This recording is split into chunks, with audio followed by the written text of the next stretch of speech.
Kevin, from one score to another, what was it like seeing Devin explode in that third quarter? Yeah, it was spiritual. Like I don't scream too much in the games no more as I got older. But when we hit that three on the top of the key, I felt the energy, and I know everybody in our crowd felt it. So we feed off of his aggression. Not just us on the team, but Suns fans watching TV, Suns fans in the arena. Like his impact and his presence just means a lot to us. So that was incredible to see and to be a part of. Devin, just hearing that coming from a guy you know that's what he does and has been doing, what's it mean to you to have that kind of night and get that kind of praise from Kevin? Hard to put to words. Somebody that I followed, for a very long time before we developed a personal relationship. So, to even be sitting up here with him right now is kind of surreal. But, just competing at the highest level, iron sharpens iron, and, even getting that, the work that you guys don't see, in the practice facility together, all-star break. I remember working in there together, playing 2-on-2. I don't take none of it for granted. Curious, when did you know in that third quarter that you had it going? You literally outscored the Clippers by yourself, 25-24 in the third quarter. Just feeling it out. We stressed in the locker room. We didn't want to go back to L.A. unless it's for the Western Conference Finals. So, just wanted to get it done. Being down 9 points coming out of that. We knew we wanted to do it quick. We didn't want to wait until the fourth quarter and try to fight an uphill battle. So, I'm glad we could get some cushion because we needed it. Kevin, the only follow I had was how's the bum? You took a hard fall, and how was that feeling? I feel good. I was able to finish the game. And we got a couple days off, so I'll be fine. Okay. Book, with the level you're reaching right now, Book, are you approaching the postseason any differently after the way last year ended? Just this evolution from you continues? It's just two totally different situations.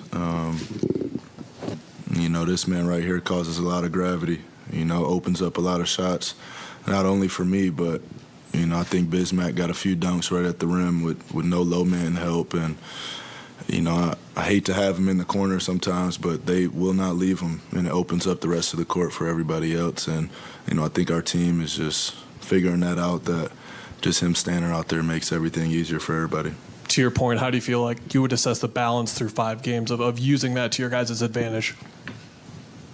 Good. We got it over in 5. I think the first game was a fill-out game. But, T. Lue didn't take off the junk defenses on him. They're trying to take him out, double team him every time he touches it, deny it when he doesn't have it. So, like I said, it just opens everything up for everybody.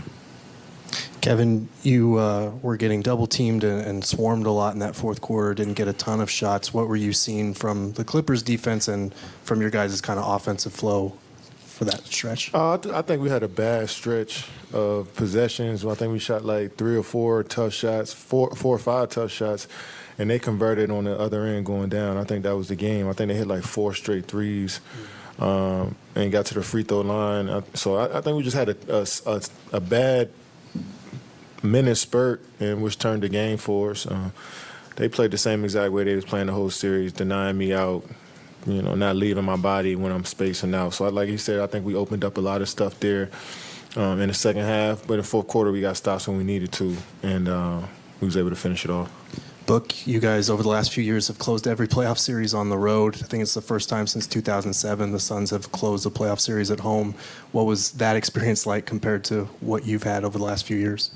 Yeah, it felt good. We were just both talking about an experience where, we dropped a game 5 to the Clippers, and, that's a frustrating flight, when you think you have it in the bag, and, now you're going to their home, and, they're only a game away from making it 7.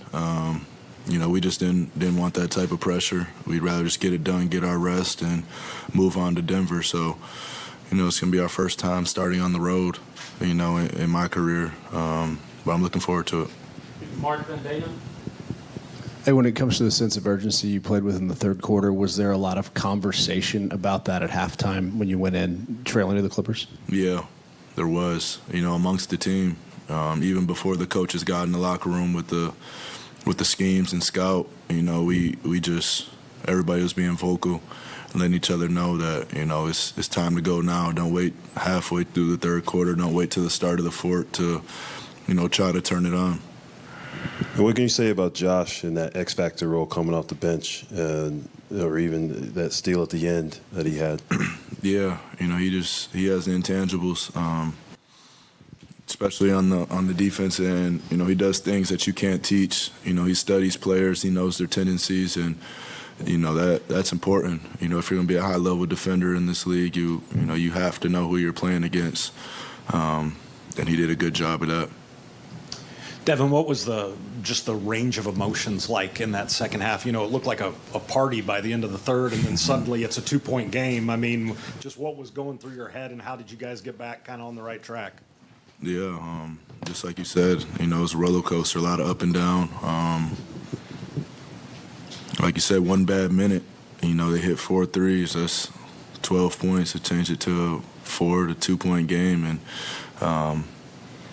I think it's a good lesson for us moving forward. Don't play with your food. Finish out as strong as you can, and just keep playing all the way to the whistle blows. I was about to say, teams always say, and guys always say that the other team, they're going to make a run, but did it surprise you just what they had left in the tank, considering it looked like you guys gave them a finishing shot? No, I never underestimate my opponent, especially those guys. They've been playing hard the whole series. Most of the time they started out and then we came back, but they have something in their bag of tricks this game. 4 straight threes, that's tough. Barry, then Doug. Hey, Katie. You played up in the Bay and won a couple of championships with Steph Curry. How does that compare to playing with this guy sitting next to you, and how far you think this team's going to go? You playing with special players.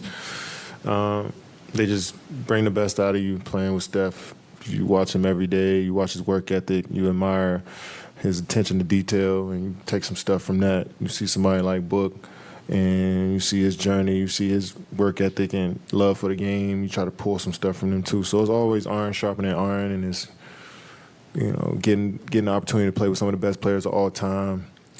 It's something that is going to only make my game better and just make my story better, to be honest. So sky's the limit. We're enjoying this moment and we just don't want to take it for granted.